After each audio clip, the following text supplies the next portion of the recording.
we're going to focus in on one specific issue, plastics. From extraction to production to incineration and pollution, plastic is a global crisis with local consequences. This session will explore how plastic harms health, fuels environmental injustice, and undermines zero waste goals. The panelists will unpack the myths of recyclable plastic, expose the toxic impacts of plastic, and share real solutions. Before we dive into the panel discussion, though, we're going to hear from one of today's panelists, Joe Banner.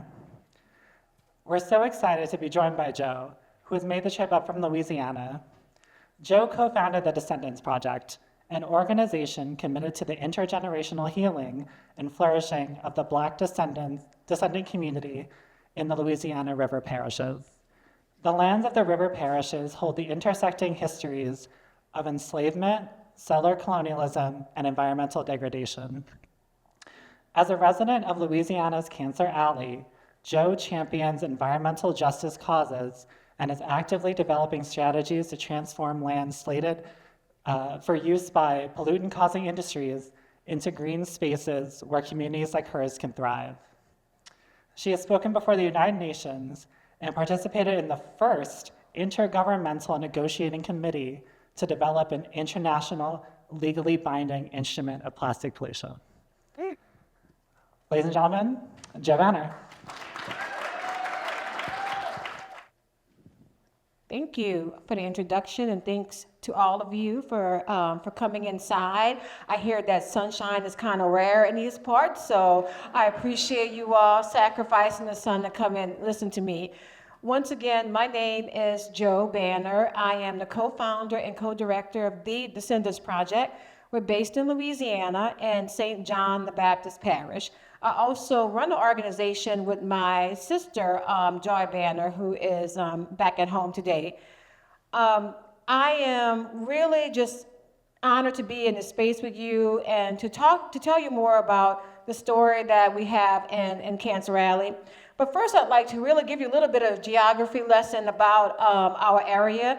It's a little strange for me to come here and know the Mississippi River is also here because I'm so far away from home. And the Mississippi River is such a Louisiana thing, so I forget that Minnesota is actually a part of that, at the start of it, right? But the Mississippi River was essentially, New Orleans was colonized for to have access to the Mississippi River, to have access to that port.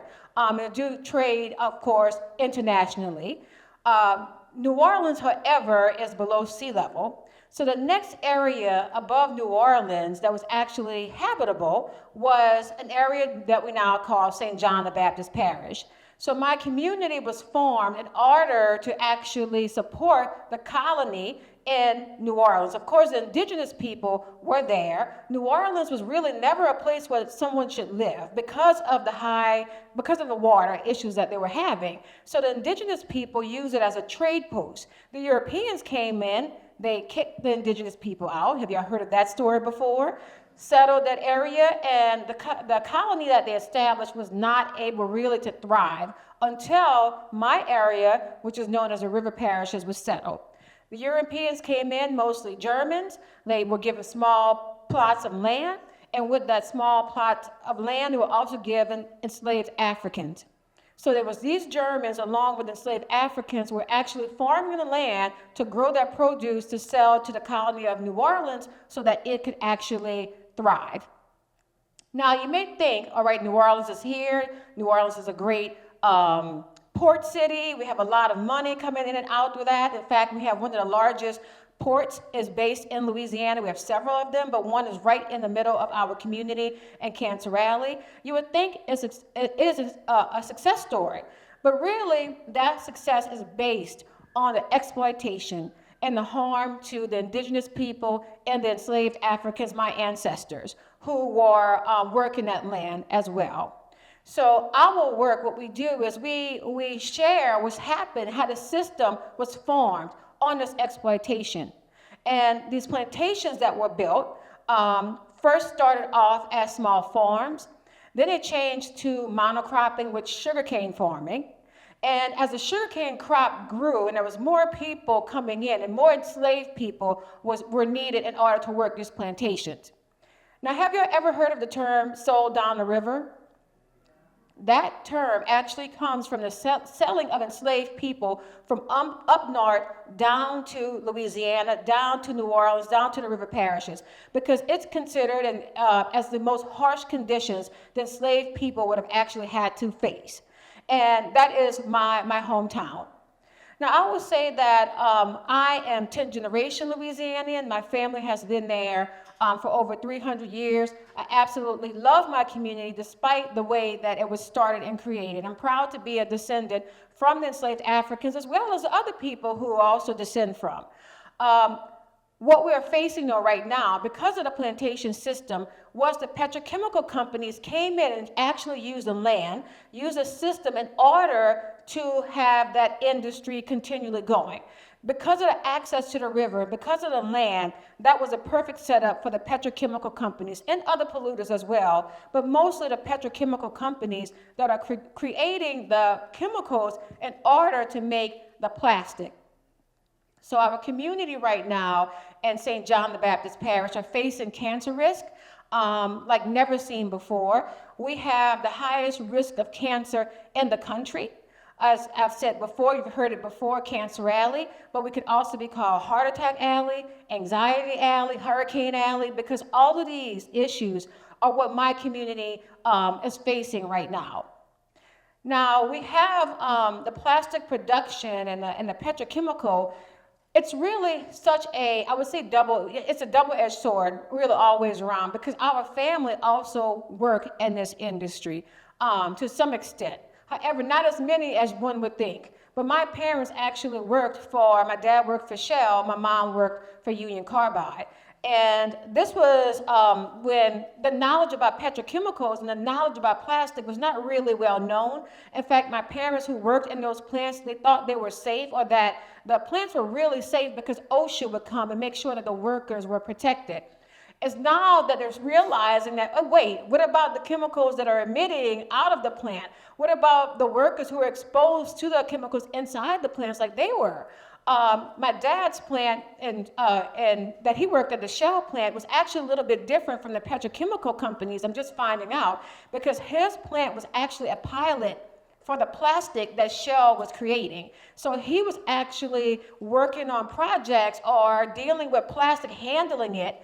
He would come home and he would have these little plastic pellets called nurdles in his clothes. And I remember my sister and I would find the pellets out of the dryer after we take his uniform out, and we would literally play with those little plastic pellets. So we had no idea the toxins that were in those plastic pellets, but they did exist. So part of my work right now, what we try to do and communicate is first, we want to highlight the international human rights violation of enslavement is continued through the international human rights violation of plastic production. Actually, I say plastic production, but it starts with extracting the oil from the ground. That system is allowed to continue. Plastic production, you cannot, first of all, let me step back. I hear plastic labeled sometimes as, let's stop plastic pollution. You cannot stop plastic pollution until you stop plastic. There is no way that you can produce it without creating pollution. So that's really part of that. Thank you for the clap. We highlight this in our work with the United Nations as we are fighting to develop a treaty, a legally binding instrument to stop the plastic. Because there's so many people who want a frame that says stop plastic pollution, but we can still produce plastic. They cannot do it. And we really are there to highlight the fact that this pollution is having such a damaging impact on our communities. Not only are we facing the plastic or the cancer, we're experiencing rare cancers that are normally just not seen. And we'll find multiple people who are experiencing the same type of cancer within like a couple streets of one another. I have one of my relatives who visited me and my sister, and he said, "Hey, just want to make sure it's October. Are you getting your mammograms?" And we were like, "Yes, we got checked." And he said, "Please do, because you don't want to have breast cancer." He's a breast cancer survivor. He had a double mastectomy, and he was just telling us all about the issues he's having. Although he is it's been resolved, I guess, to a certain extent. It's still the fact, the issues that stem from him still going through treatment, having to take medicine. So he told us, he relayed that story to us, and then he mentioned that his friend who lived one street over now was a man with breast cancer. So it's a reality, and it's coming from our dependency on plastic. Well, rather, let me correct myself, industry's dependency on plastic. Oftentimes we hear the story framed as you have to do the recycling, and it's your choice as the consumer. It is not the consumer that is the major part of this problem. It is the suppliers. It's the companies that are here that insist on using plastic. We existed well before plastic actually came here or was invented. And now we're seeing that everything that we're doing, some kind of way, has to be wrapped in plastic. Katie and I were just speaking during lunch, and we were talking about the aluminum cans that now have a plastic lining inside of it. And for what? We don't know. So these are just ways that this industry, because they have so much supply, the oil companies want to sell their oil. They find a way to actually to sell it by continually inventing these products that we just don't need in order for us to live our lives. In addition to plastic, I would like to say that reuse is very near and dear to my heart. The less you produce something, the less impact that it has on frontline communities, frontline fence line communities. And for those who don't know what frontline and fence line communities are, the definition is that we are in a literal fence line of heavy industry. So in my community, we have industrial land that thankfully does not have any industry on it right now, but that land was zoned industrial to facilitate a plastics plant for most of plastics that never actually landed in our community because we pushed them out. But it's still the fact that this land, or my community, almost lost it to plastic production. But in addition to plastic production, we also face pollution from aluminum. We have the only aluminum plant in the country. It's actually operating across the Mississippi River from where I live. And we also have a steel plant that's also producing a lot of pollution. So although oftentimes as I'm advocating against plastic use, we look to aluminum and we look to steel because there are better alternatives. But everything comes at a cost. This is why reuse is so important, because the less you produce it, the less impact it will have on that community and the biodiversity and the waterways, all of it. So really sharing or talking more about zero waste and reuse is the future. It's the past and it's the future. Thank you.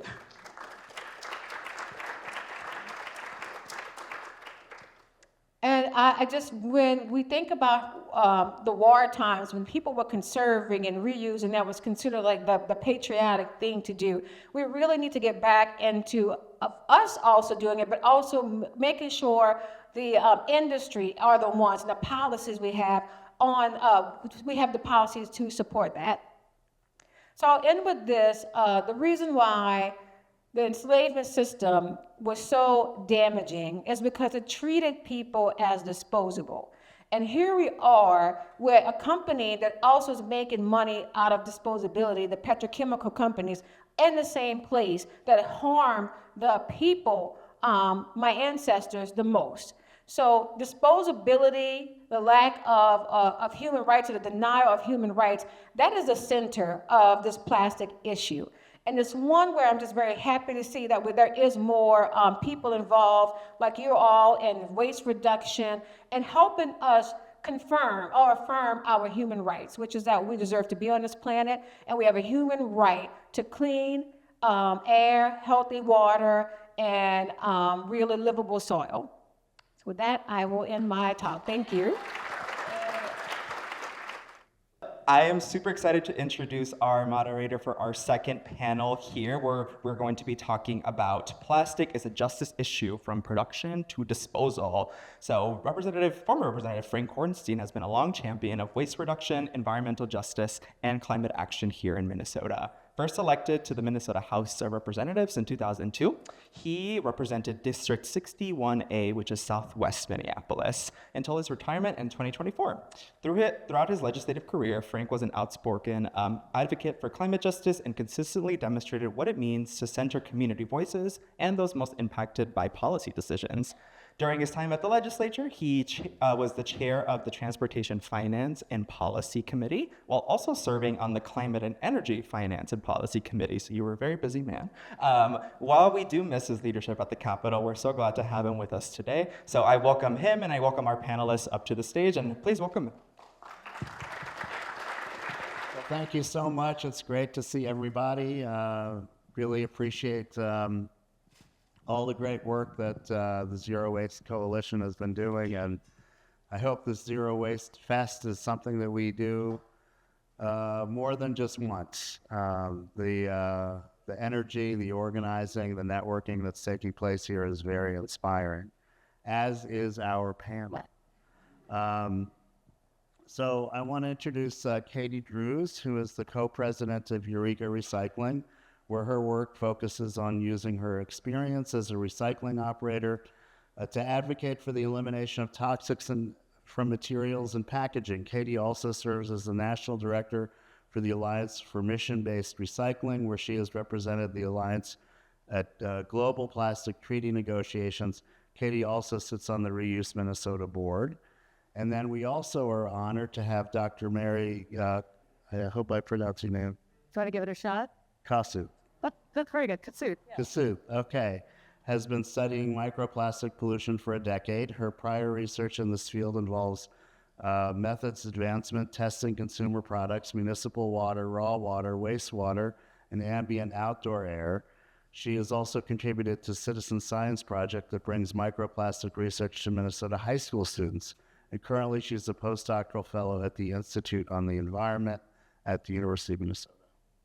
So, I wanted to, we heard Joe's background a little bit and how she got into the work, but I want to start with Katie and Mary. And how did you get involved in this work, this sacred work that we're on?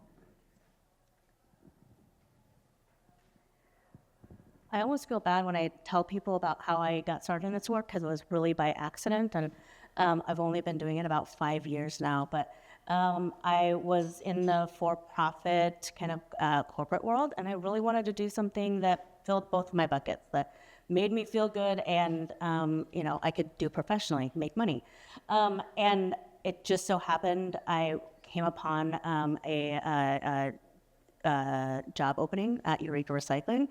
And I wasn't quite sure about what that all entailed. But after I had my first interview with the then co-presidents, I fully drank the Kool-Aid. I was like, I didn't realize the impacts of waste. I didn't, you always kind of know, but you just didn't fully know.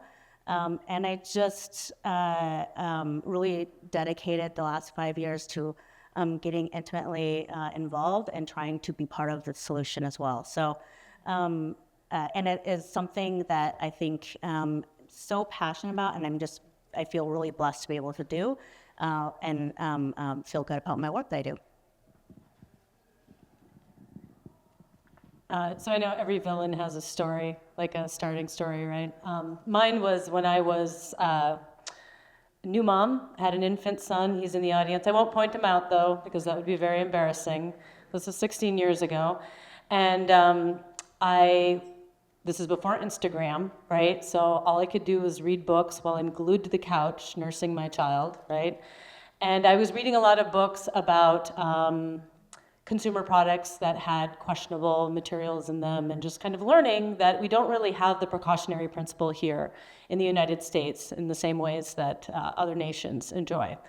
And so I was learning about things like brominated diphenyl ethers, these things that are in the cushions of the couch that I'm sitting on with my son. And there was this moment when I had to put him down in his cute little pink bouncy chair, which probably also had brominated flame retardants in it, so that I could take the cover off of my couch cushion to see if it had the stamp of the California, they had a policy about this kind of thing. And so I thought that I would find the number on the foam. But this was my awakening, I suppose. I also remember being told that we had to like boil our baby bottles. And so these plastic, and any of you that have children know that you're like just a zombie, And so like the baby bottles are sitting there boiling away for like, 20, 30 minutes. We just lose track of them and you're just kind of staring at them. And I didn't know that could potentially, create the release of microplastics or chemicals that are leached. So that's my villain story. Wow. So thank you for sharing. And Joe, thank you for your inspiration and all of the work that you're doing in Louisiana and around the country, really. And I would want to ask you, what do you think people here in Minnesota should understand about the connection between where plastic is made and where it ends up?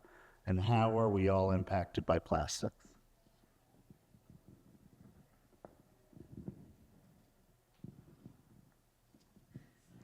Sorry. Just as I mentioned before, because of the Mississippi River and the ports that are along the Mississippi, although you may not know of my town, well, you know a little bit more now, hopefully, we are a small town, but we are a big player in plastic production. So those chemicals that are made in our communities are going into the plastic that is harming us, but also harming you. We get it first and worst, but you get it also too. And that is what we want to just share, that this is not just a Cancer Rally story, a Louisiana story. We're all being impacted by the climate conditions, by the disease that we're facing, the illnesses. It's all coming from these areas that are here in this country, and other places like Texas and Pennsylvania are having large impact. I think there's a good news though for you, because we know where the problem is. We know where to concentrate our energy on. But so many times these areas, or although we mentioned them, we need more people to really help us engage in pressuring communities like ours. We could stop a lot of the pollution just by with one zoning board decision. And a small community like mine in Louisiana has big implications. So there is a solution to this problem. We just have to all collectively come together and figure out those pinpoints where we can stop these the petrochemicals and plastic production. Thank you. And that just is a segue into our next question, which I want to ask Mary.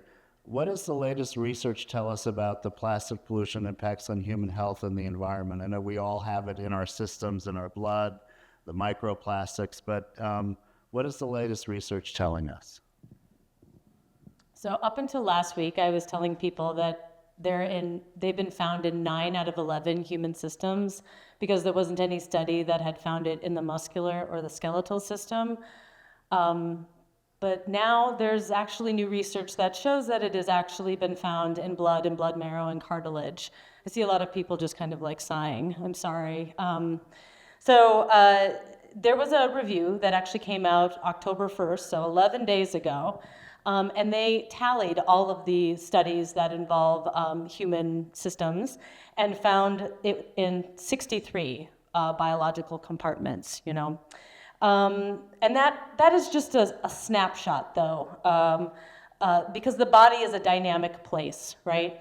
So really you want to kind of think about the human body as having like highways and streets and one-way streets and cul-de-sacs, right? So it's hard to know if when we are looking at that snapshot, is that something that's residential?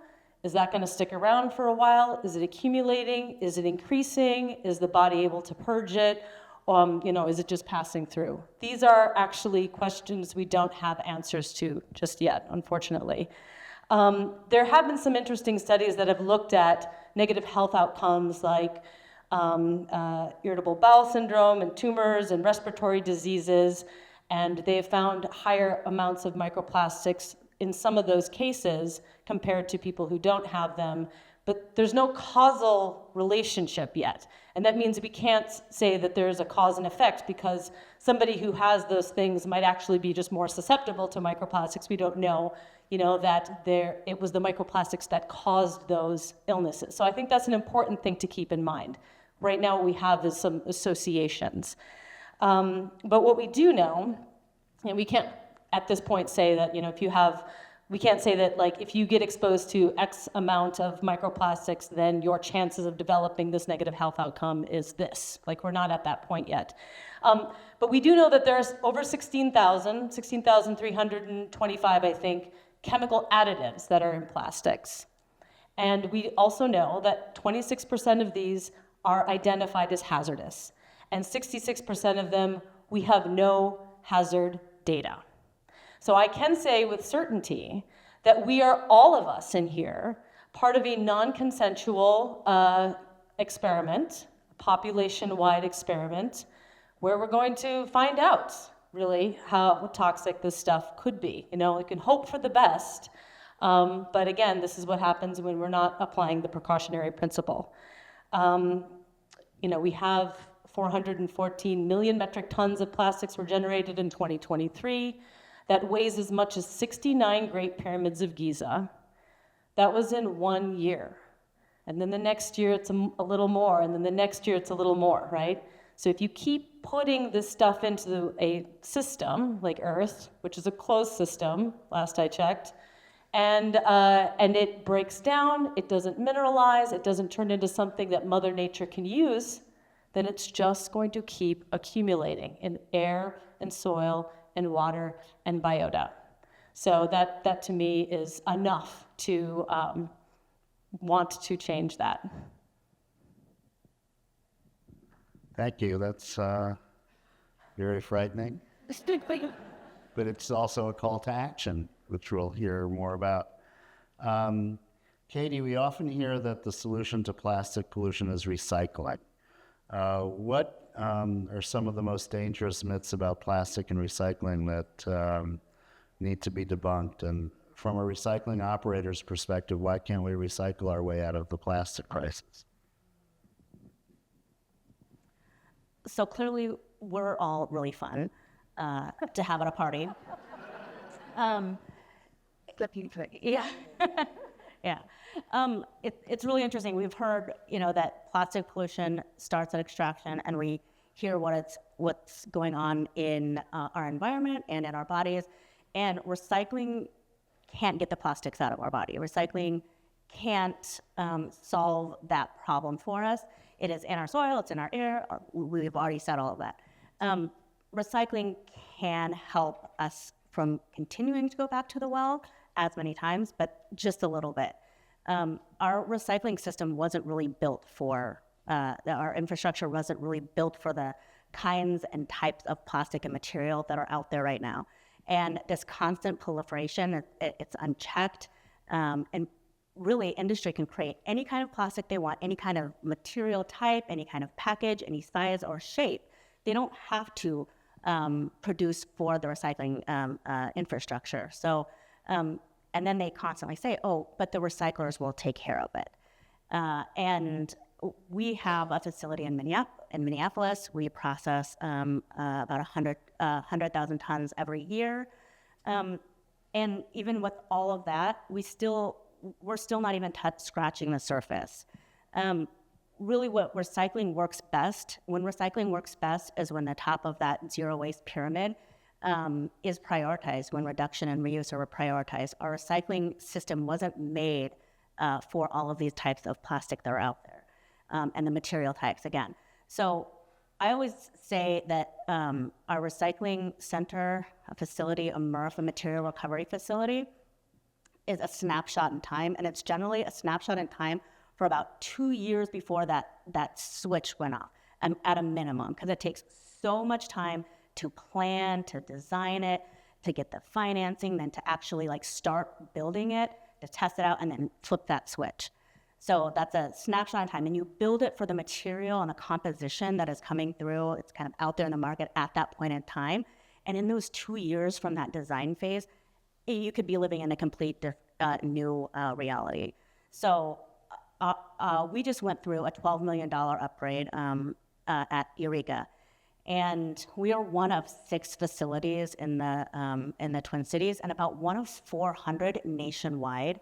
And if you can imagine, like we had to put 12 million, and that's not even a huge investment in our industry. That's not one of our competitors went and did like a $30 million one.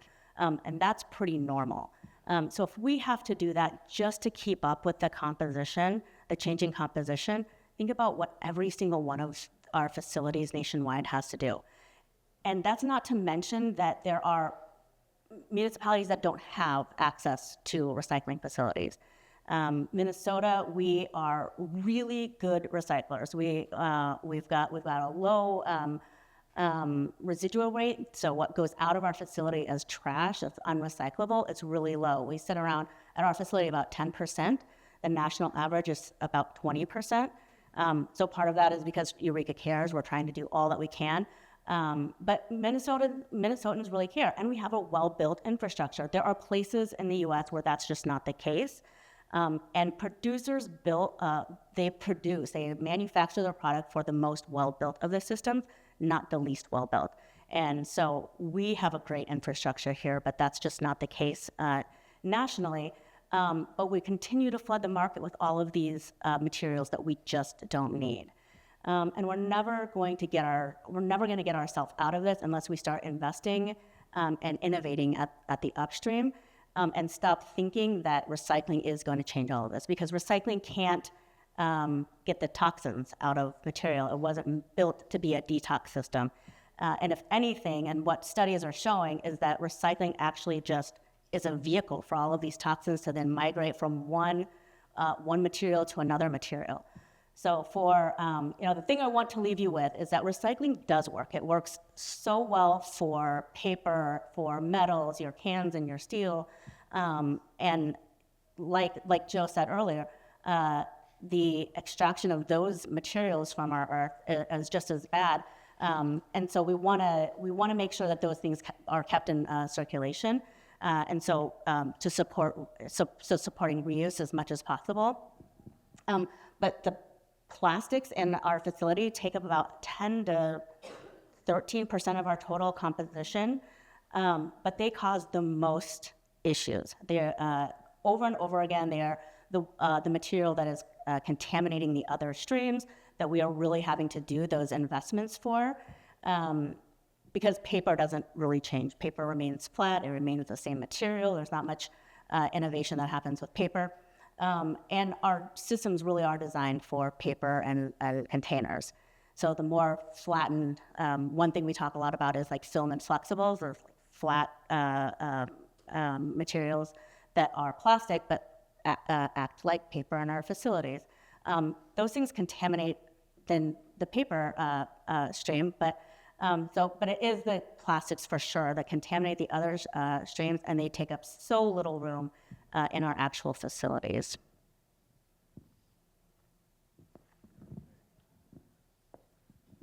Thank you for that. I'll never forget a Pepsi lobbyist came up from Chicago, and he was just all about recycling.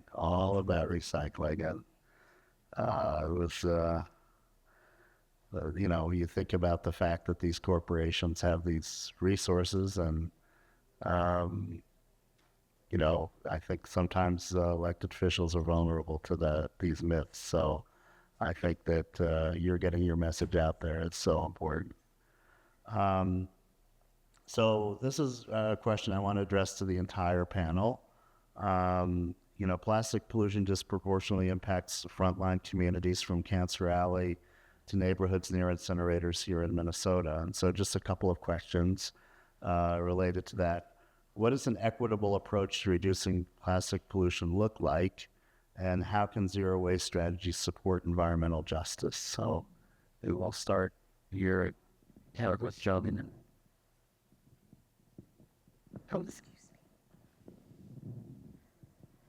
after hearing, learning from the researchers and many people who work around us and with us, and seeing the experience on the ground, I don't think there is really any ethical way to use plastic.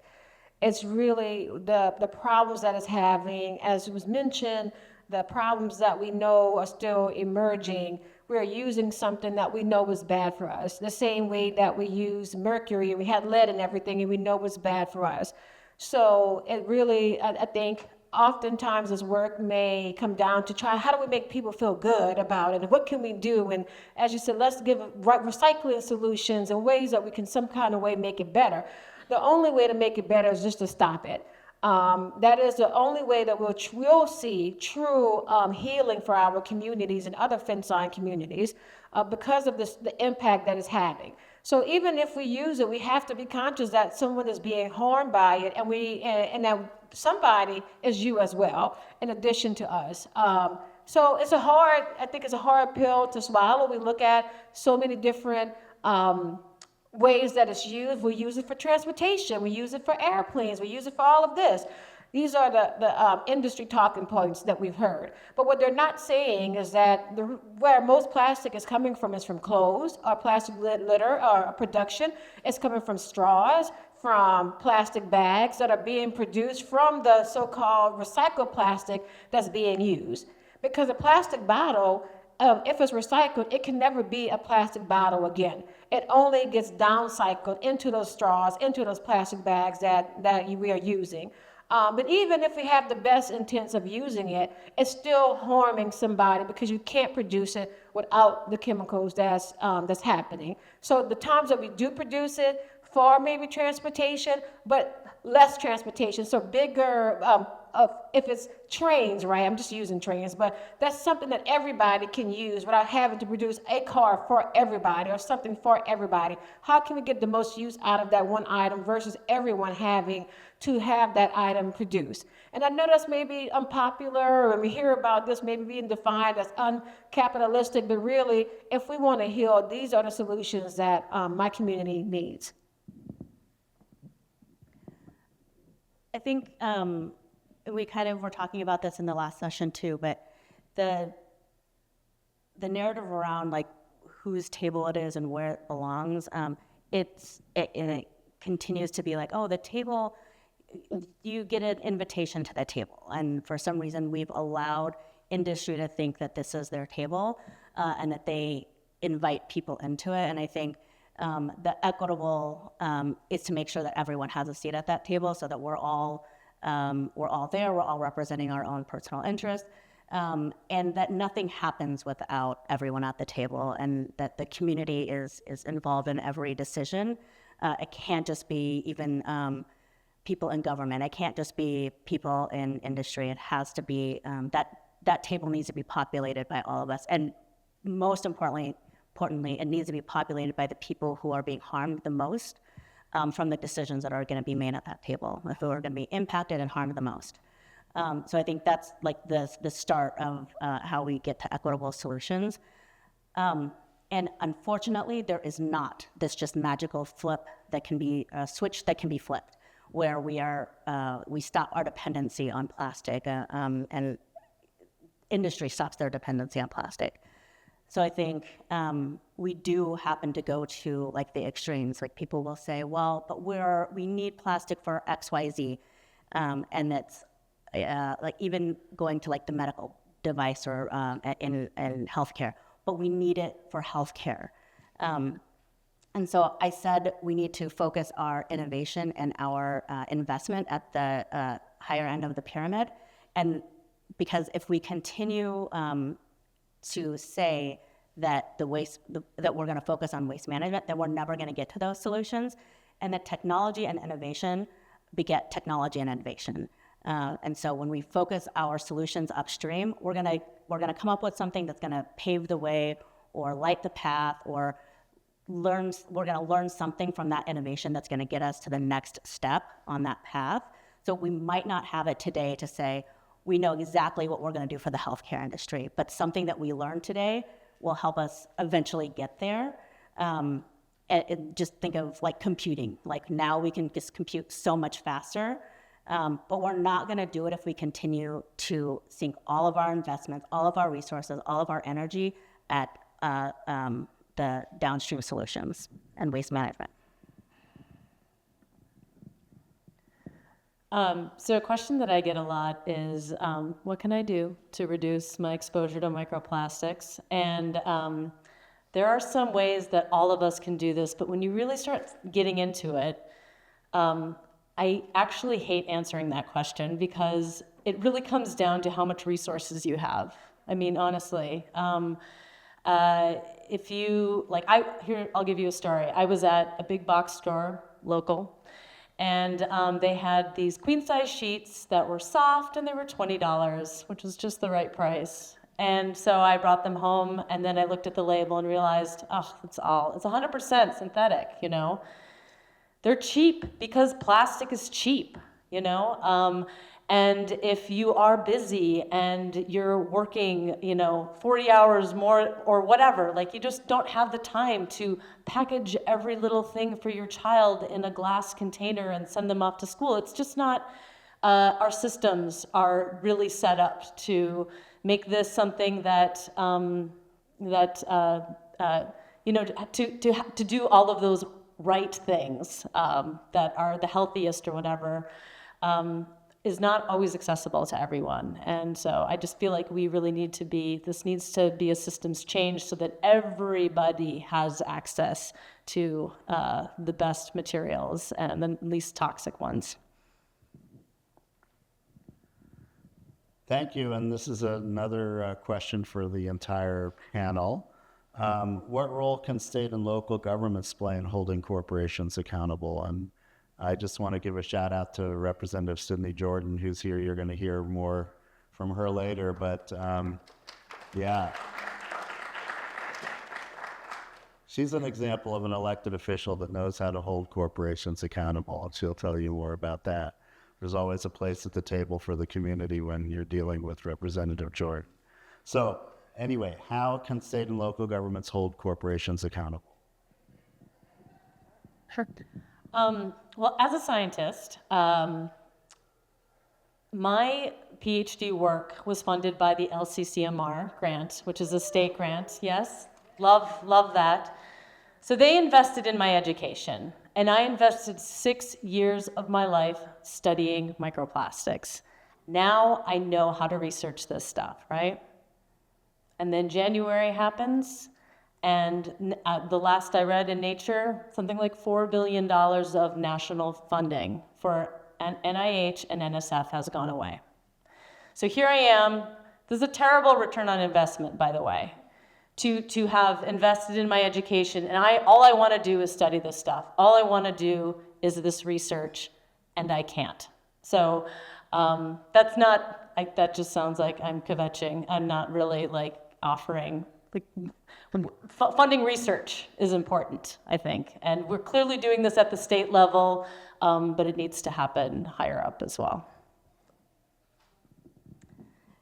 Does anyone in here happen to work for the city of Minneapolis or the city of St. Paul? Yes. Great. Great. Thanks for being here.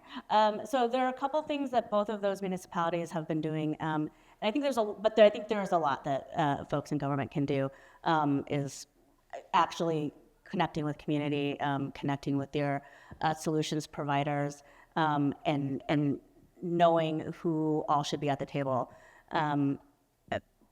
Minneapolis, for instance, we process all of Minneapolis's residential recycling. In their contract, they actually state that we have to provide tours for all of the residents, because they know when you come to a facility and you see kind of how the sausage is made, you realize, oh yeah, a lot of work goes into recycling. Recycling works. Recycling is real. And when you're better educated on what you put into your blue bin, you're going to recycle better. So that's one way that they've really supported it. The city of St. Paul also has a tour program with us, but they're also doing some other interesting things. They are now collecting mattresses, so they're engaging in mattress recycling and also furniture recycling. And they're going to, I think very soon, are opening up a reuse center on one of their public works buildings. And so they're going to take that furniture, put it in their reuse center. You can go buy it. I don't know if it's for free, but those are other ways that they are also engaging. And I think those programs where they make them hyper accessible and it's available to any resident, but I think that's what really moves the needle, is that accessibility piece.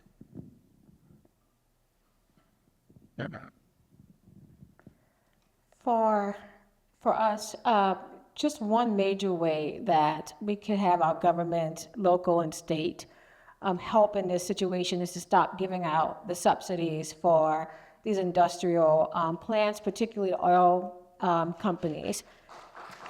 Thank you. And forgive me for I'm pulling out my phone. I just wanted to check some facts, but one company that we have in Louisiana is Marathon Oil.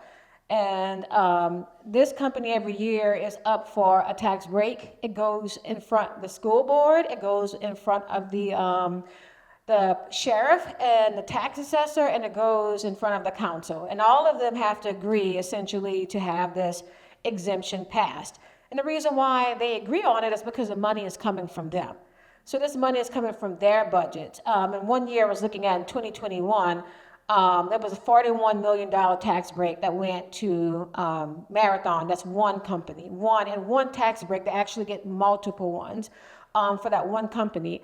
I was doing some research on the stats, and you know how we always hear about, wow, we need these companies because of the jobs, and we got to give them tax breaks because of the jobs they created. Where from their own research and information they submitted, with all of the tax breaks, they created 0 jobs. They created 0 jobs. I have my little nonprofit organization in the 5 years that we've been operating without any tax breaks at all, any tax exemptions, any subsidies. We've created 12 jobs. We've created more jobs to my nonprofit, thank you, than these big oil companies that are getting hundreds of millions of dollars. And these subsidies were approved without any hesitation from our government, from our local officials, despite the fact that Louisiana is not poor. If you go and you look at those surveys that come out and those reports and those charts, Louisiana is always listed as the poorest state or one of the poorest. It's not poor. It's just poorly managed. Our money is being sucked into these industries to where even if there is a job, with little jobs that are made, then we're spending, I think, on average about $800,000 per job.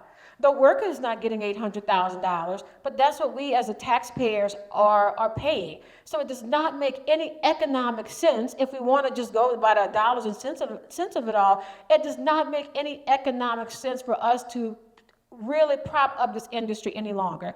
It's time for us to wake up that oil is not the industry. It's always been boom or bust. It's only 14% of Louisiana's GDP. And I think those numbers are inflated. So really we need our elected officials to stop taking the money from this industry and to start working for the people. We are their bosses, right? It's not oil and gas that they're bosses, and they need to be accountable for that.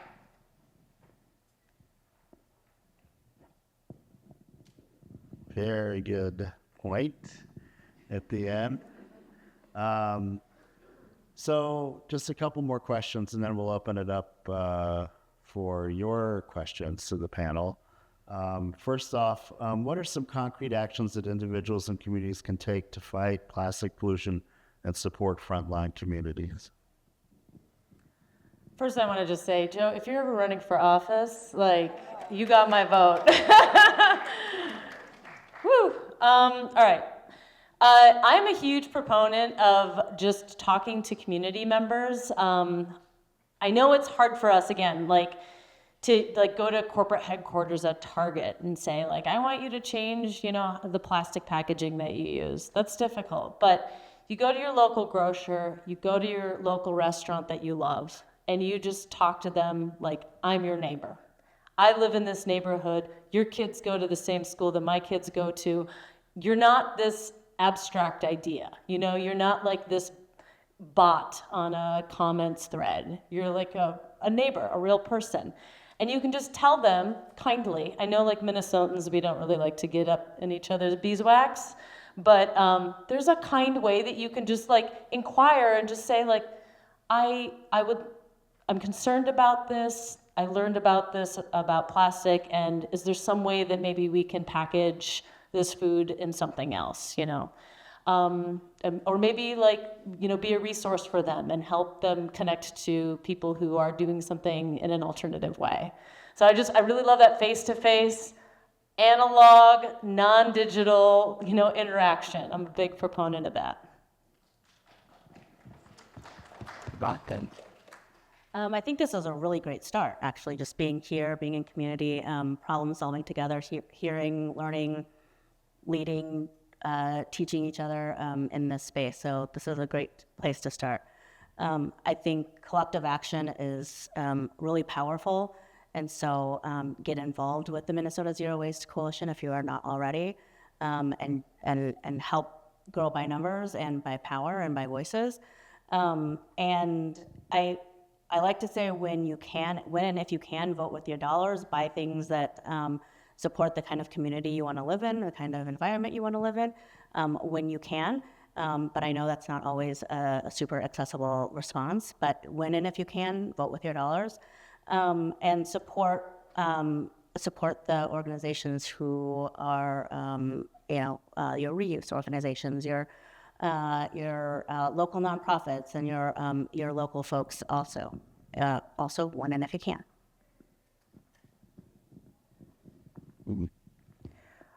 What I find is that often communities of color, when we say no, that is treated as a sign of aggression or seen as negative. So communities oftentimes feel nervous about saying no to things that are not right for them because they don't want to be labeled as something that they're not. I've heard many times where someone says, well, you don't want to be the angry Black woman.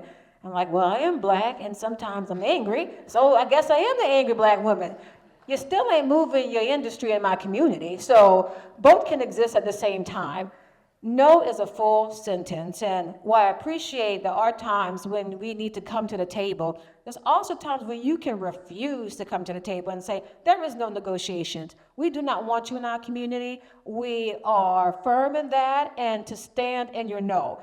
And not that my community members don't know it, but sometimes they have to hear it again, that we do not have to negotiate with people who, at the end of the day, are only want to make money because our health is being challenged or jeopardized.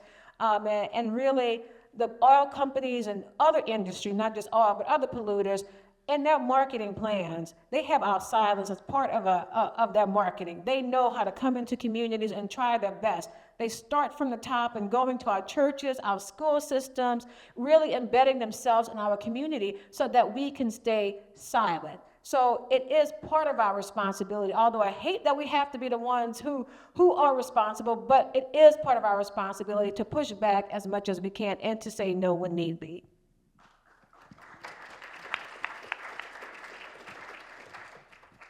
So here's our last question, and then we'll open it up. What does a future look like where we succeed in our organizing and we address plastic pollution? What does the future look like for frontline communities, for our health, for our waste system? I love this question because I feel like we should be spending more time thinking about our dreams. Like, I encourage everyone here, if you have time, make time actually, to write them down.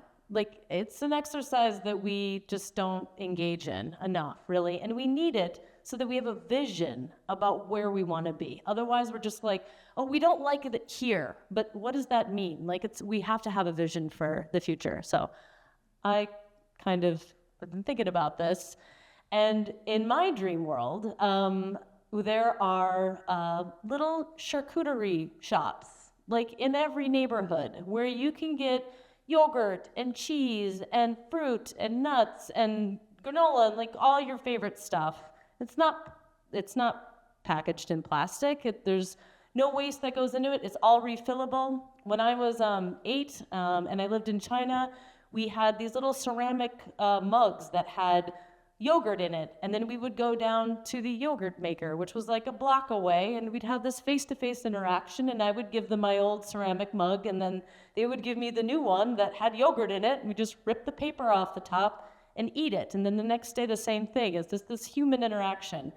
And I think it's also important to, in this future world, we're not rushing around. We don't need all of this single-use stuff because we have time. We have time to like cook foods for our family. I mean, another thing, just thinking about the disparities, is that some studies have shown that more processed foods have more microplastics in them than less processed foods. So that includes things like, veggie burgers, just because there's a lot more processing, manufacturing, there's a lot more places that the food can touch plastic things. And so, we have time to cook whole foods and to care for one another and to be in this sort of local community. That's kind of my hope. And then we don't have to sit around and think about like the cobalt in our phones and how it maybe caused some child in the Democratic Republic of Congo to collapse in a cobalt mine, or that our waste is going to create some refuse that's going to end up in a beach on Manila Bay, right? Because in my dream world, treating people or whole populations like they're dispensable is just not acceptable anymore. It's just viewed as criminally selfish. So that's kind of my hope for the future.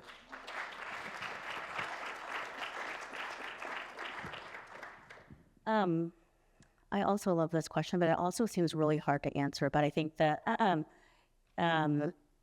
where systems are designed with people and the environment in mind, and their best interests in mind, not just getting money out of them, but how do we fully support them to live healthy, clean, sustainable lives, and that our government is also holding that for us as well. So governments are pushing on industry to also change those systems, that we can all have access to them.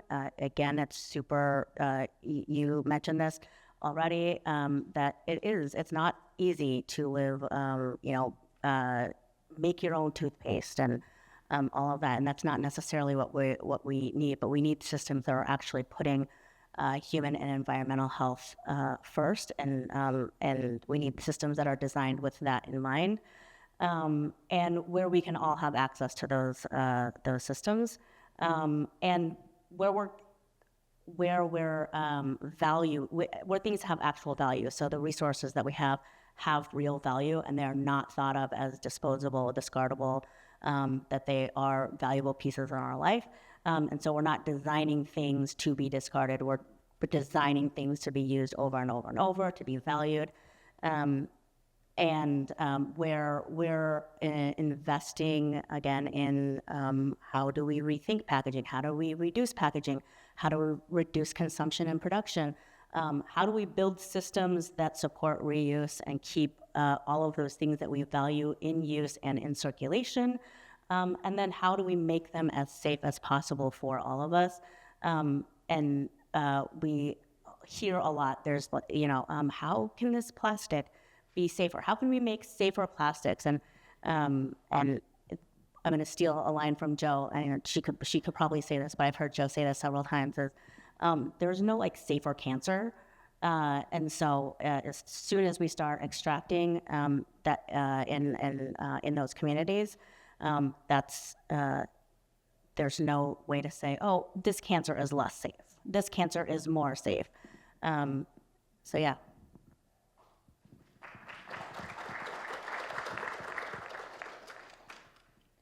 As we work to heal our community and centering our environmental justice and human rights, in my work with the organization and working with this coalition that we have here, what I'm finding is that this work, the healing process, is also a moment, it's very joyful too. it's exciting and it's vibrant, and I find myself on adventures I never thought that I would ever go on, just in my backyard. I have opportunities to work with archaeologists and genealogists and anthropologists, as well as reuse experts and economists. And every day I find something new that I didn't know about my community, about pathways to healing, about growing food, about not using packaging at all, and finding that in the past there were so many incredible systems, and also working with researchers, there's also more pathways that are safer for us that are left to be discovered, and that we already are finding some research that would be to our benefit. So it's an exciting time for us, although it is very scary. At the same time, it is very exciting, and we are really having to think out of the box. We've been forced to think out of the box right now, and knowing that the systems that have been built, that we have trusted in for so long, many of them are collapsing because they really weren't the systems that we thought they were. But this is an opportunity to engage in systems that we know that existed forever, like maybe using the sun for energy. That's a good way, right? So we're figuring out these ways that have always been working for us, like wind and all of this. So as I always want to leave with joy, and not because it's my twin sister's name, but really, this is a moment of discovery. These are good times for us as well. How can we be liberated in these moments? And liberation is at least what my community that has been so harmed by enslavement, ultimately what we fight for is liberation. And there is joy in liberation, even when it is the harder pathway to take.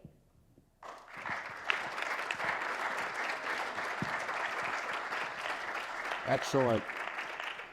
I think we have time for some Q&A. Okay, so if you have a question, I'll call on you, and we're not going to have the entire panel answer one question, but you might want to just direct it to one of the panelists. So, any?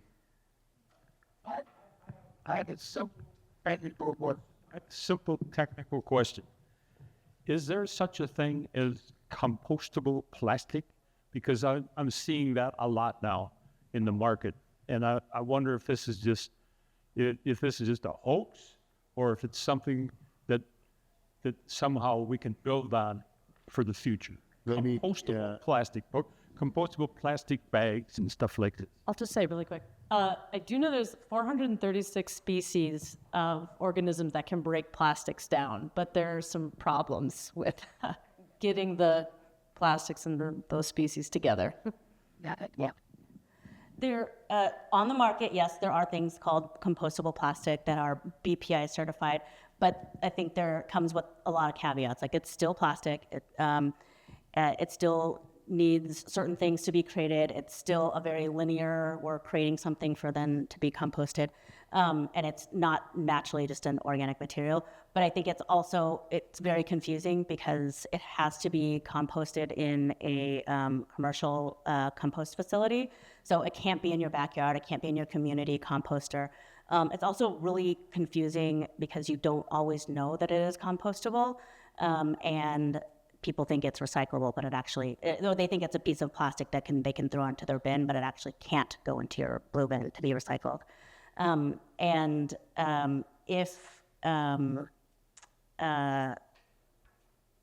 lot of places will actually sell, it's very greenwashy because a lot of places will sell things in a compostable container, but then not give you the avenue in order for it to be collected and then taken back to a commercial composting facility. So if you've been to like a salad bar where they have this and you don't know, like you sit down, you eat your salad out of that compostable container, and then you don't see a compost collection bin, then you're throwing it away, and you're throwing away organic material, and then it's not biodegradable. Hi. So I'm going to respond to that. My name's Chris Cooperine. I used to be the public affairs specialist at NatureWorks, which is a bio-based manufacturer. I'm a board member for the Minnesota Composting Council. I chair the Target Organics website committee for the U.S. Composting Council. So this is really, truly my niche. Is there real compostable plastics? Yes. The answer to that is it's material type that goes in, and then they have to meet a couple of different ASTM standards. These are the standards that set up testing for quality of everything. For compostable products, it's D6400 and D6868. And what that means is that in a facility of sorts, so an industrial compost facility, that they are able to degrade within 180 days, break down to certain steps to make sure that they are, the analogy that I like to use with all of this is that they break down like a cookie, not a brick. A cookie breaks into small pieces for a very small amount of time, and it is bioavailable to all of the microorganisms to eat, resulting in carbon dioxide and biomass as the outputs. A brick breaks down into pieces, and then it disperses. You get the little teeny rocks, you get the sand, you get the silt, but it never goes away, it just disperses into a larger place. Those are traditional plastics. I think something else to keep in mind is BPI this past week has come out with a home compostable certification that is required for those products that want to be home compostable, but they still have to meet the industrial composting facility requirements, so that the ASTM standards. There are 2 new ASTM standards that came out about 2 weeks ago that are specifically looking at how that field testing mechanism is completed for a dose method versus a mesh bag. I can answer those questions for people who have them. And then finally, we passed the compostable labeling law in Minnesota this past year. And what that says is that terms like biodegradability cannot be used as a marketing ploy. It has to, the companies that certify towards it have to be able to do the technical assessment on those products for breakdown to ensure that they actually happen. Currently in Minnesota, BPI is the only third-party certification that is actually meets all the requirements. So a TUV for home composting doesn't, because it's a for-profit entity. I got tons of information. This is my passion space. So if anybody has any questions, do BPI certified products decompose the way they're supposed to? Absolutely. In Minnesota, in 20-degree below weather. Any other questions from the audience? Yeah. I was wondering when you said that you, the Eureka representative, that you put 12 million into your plastic recycling. Now, what does that mean, that we now can recycle a different number, or is it just to allow us to continue to recycle the same numbers, or what does that improvement entail? Yeah, so the $12 million upgrade wasn't just so that we could recycle more plastic. It was an upgrade to our entire facility. So actually we bought 4 new optical sorters. That's technology that helps us sort out our material. And actually 3 of them are on our paper line, and they help us get plastic out of our paper.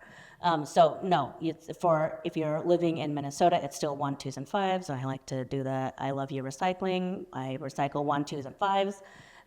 And so no, we can't take any mores or different. It actually just helps us get the kinds of plastics out and reduce contamination. Helps us sort better.